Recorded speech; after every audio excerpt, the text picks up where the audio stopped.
the little rabbit who could fly.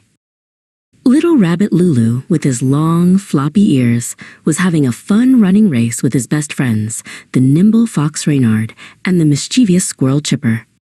But Lulu's ears were too big, and they kept flapping in his face every time he ran. Finally, he tripped over a small blade of grass and tumbled, falling far behind as his friends had already run a great distance. Lulu sat down on the ground, watching his friends' distant figures with envious eyes. He sighed heavily and drooped his big ears sadly. Just then, a small bird named Pip, perched on a nearby branch, flew up into the sky. Lulu watched the bird Pip fly freely in the wide blue sky and wished he could also fly like that. With a little new courage, Lulu stood up and began to climb to the top of a nearby hill.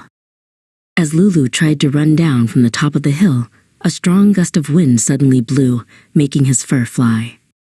Just as Lulu's body was about to be carried away by the wind, his big ears spread out in a strange way, catching the wind like little sails.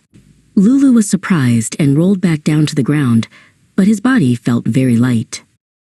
Lulu realized his ears could help him fly. He began to practice jumping alone, trying to control his ears. After a few tries, Lulu successfully hovered in the air for a moment. But he lost his balance and fell back to the ground, feeling a bit disappointed. Just then, his friends Reynard and Chipper were pointing at a sparkling flower blooming on a high cliff. They wanted to get the flower, but the cliff was too high and dangerous to reach. Lulu saw the sad faces of his friends and decided to use his special ears. He smiled at Reynard and Chipper, then ran with all his might towards the edge of the cliff.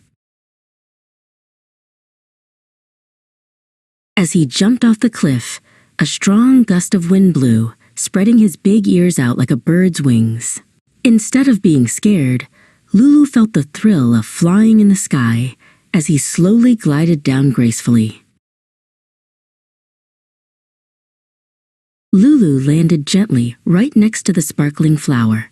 He helped the bird Pip, who was perched nearby, and carefully picked the flower. Then he glided gracefully down towards his friends, holding the flower.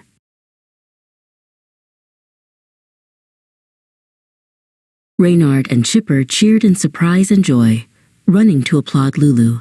Lulu realized that his big ears were not a weakness, but a special ability that allowed him to fly. Now Lulu enjoys flying adventures with his friends, and they proudly choose him as their new leader. Lulu is no longer lonely and smiles happily with his uniqueness.